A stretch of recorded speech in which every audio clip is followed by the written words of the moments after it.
Good, good morning, everyone. How would you like it if I could continue in this manner for the next 14 minutes? But don't worry, I'm not going to continue this torture through the entire talk. This was just a short trailer of what I used to be like 8 years ago. Most of us would not pay much attention to trivial things such as stammering, because most of us have far greater problems to worry about in life than such little issue. But for a very small minority of us, about 70 million people in the world who stammer, including some of the most famous faces in the world today, these people, this is a huge problem. You know, Winston Churchill suffered from a stutter and a lisp. American Vice President Mr. Joe Biden has stammered throughout his life.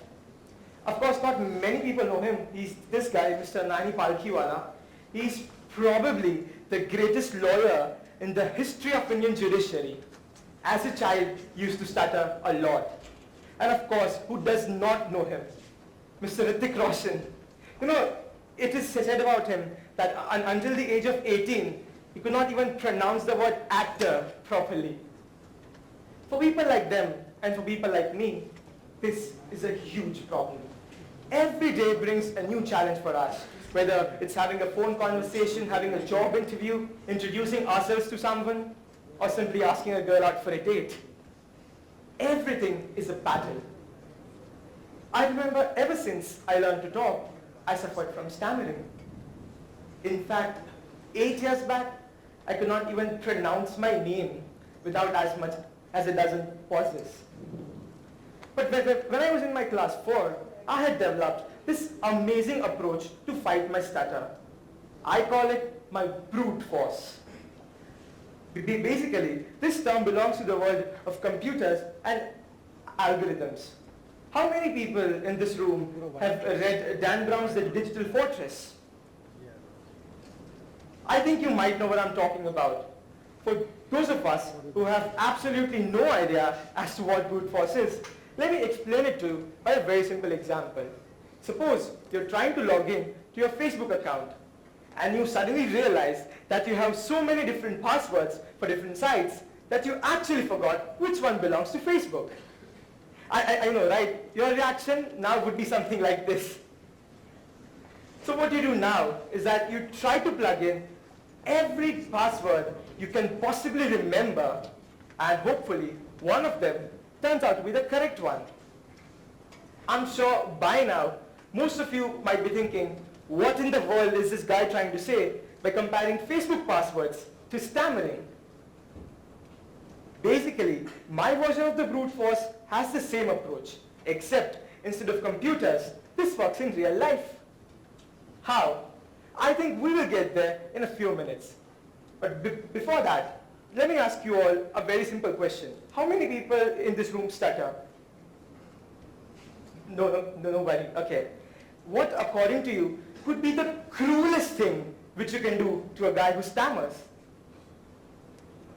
I'm sure the most obvious answer which I would get from any one of you would be, ask him to give a speech in front of 100 people.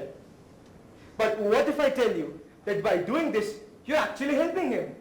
What if I tell you that the biggest remedy for stammering is actually public speaking? Welcome to the world of the brute force.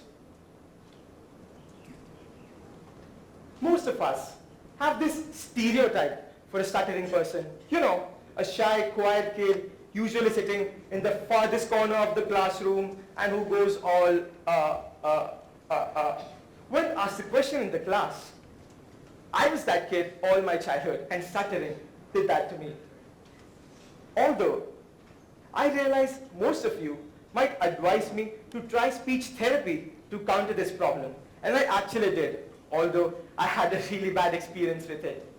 I'm not saying that therapy is bad. I mean, I know at least a dozen people who were cured of their stuttering because they did therapy. What I'm saying is that every case in stammering is so different and so unique from each other that you never know what works in one case and what does not in the other. In my case, my condition was worsened. Moreover, I also believe that this entire brute force approach should serve as a complement to therapy and not as an alternative to it. As far as I was concerned, finally, I decided to take up matters into my own hands. But how exactly would I do that, right? So my mom suggested me to try this new public speaking competition which was just coming up at my school. And although as crazy as this idea seems to be, I thought, what's wrong in giving it a shot?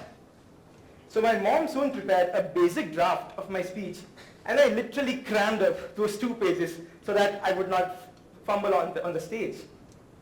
Soon, the D-Day arrived. As soon as my name was announced, I went up to the stage, and I began in something like this manner. Good morning, everyone. My name is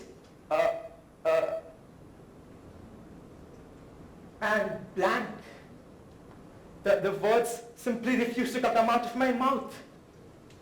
My shirt was wet with perspiration, and I was this close to crying in front of everybody. Overnight, I became the biggest joke of the entire school. Everybody mocked me. Strangely enough, I did not feel dejected. I mean, this was the worst experience I've ever had in my life. But it taught me a very important lesson.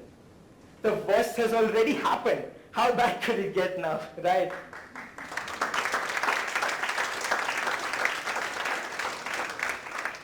Moreover, their laughter and their mockery did wonders for me. They gave me an anger which could only be satisfied through payback. Therefore, with renewed confidence and hope, I started preparing myself again for the next year. I worked twice as hard and I nearly doubled up my practice hours. Next year, on the day of the competition, as soon as my name was announced, I was just going up to the stage. But just 10 minutes before my turn, my mind went into a turmoil. I began to have thoughts like, what if I fail? Or that guy's speech is amazing. What if I don't match up to him? Or simply, what if I start fumbling on the stage? With almost a Herculean effort, I somehow managed to shout in my head, enough! I'm going to the stage right now, come what may. I don't give a damn, and I won't run like a coward this time around. Thinking thus, I just went up to the stage. And you know what was the first thing which I heard on reaching there? Some guy from the audience actually yelled, is this some kind of joke, Abhi? And I mean, just imagine my situation there. I'm nervous as hell, and on top of that, everybody's mocking me. But you know what I did?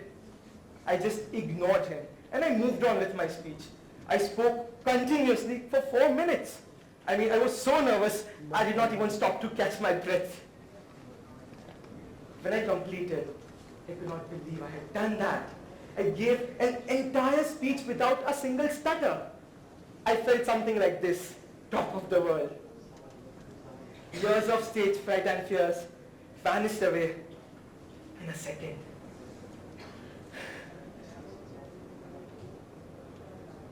Over the course of years, as I began to participate into more such competitions, my speaking skills began to develop. Starting from a small Independence Day speech at a local news TV channel, to winning the inter-school debate competition 5 times in a row, to giving a speech in front of 10,000 people at my school's annual function, to winning a debate at an international platform just a few months back. I feel I've come a long way now, but there's still a lot for me to work on. For instance, you know what's going to be my next big thing? Impromptu speaking. I mean, this is something I've really wanted to do for a very long time now, but it still gives me nightmares, and I'm working insanely hard to get a grip on that, and that is probably on the top of my wish list right now. You know, All these years, based on my observations from the people who stammer, I've discovered some really shocking facts. Most of the people who talk about stammering all the time, doctors and speech therapists, don't really know much about it because they have not experienced it personally. And those who actually stammer are so afraid of talking to other people, let alone trying their public speaking. Here is my question to everybody out there who stammers. Why do you consider yourself so weak? I mean, this is just a stutter, and accept this reality of life very clearly. People are going to mock you. And under such a situation, you only have two alternatives left. Either go and sit and cry alone in a corner, or learn to ignore people. Because once you start ignoring people, you really stop caring about what they have to think about you. Think of it very logically. I mean, the biggest fear that a person has in his mind when he's stuttering is that of being made fun of by the other people. Once you remove this fear from his head, he has practically nothing to be afraid of. It is then that he can focus more on his speech and less on what others think about him. So, finally, I've come a long way now. And now, I'm going to show you something really interesting. As I began to speak more, my confidence developed, and more confidence equals to less stammer. And all these years, if there's one golden rule which has kept me going every time, it's called practice. As Abraham Lincoln once said, give me 6 hours to chop a tree, and I would spend the first 4 sharpening my axe. I did the exact same thing. Every time before my speech, I practiced meticulously. I used to spend countless hours in front of the mirror every day, observing my speech, observing my gestures, my tone, and pretty much every damn thing about me. How many people in this room have this habit of bathroom singing? Well, you might be surprised to know that I have this habit of bathroom speaking. And this practice ensures that I would have recited my speech at least a dozen times in the shower before the actual event. However, in life, just like the Facebook password example, you don't hit the correct combination for the first time you try.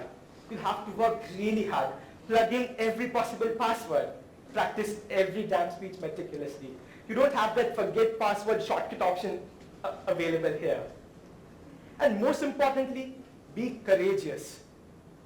Courage is the most important thing. There are times even today when I stammer a lot. But during those bad days, I don't run away or I don't hide in a corner. I fight my circumstances. I know I stammer. Despite that, I came here today. I spoke in front of you. Because sometimes in life, all you need is to take that first brave step to fight your fears. And that's precisely what I'm doing here.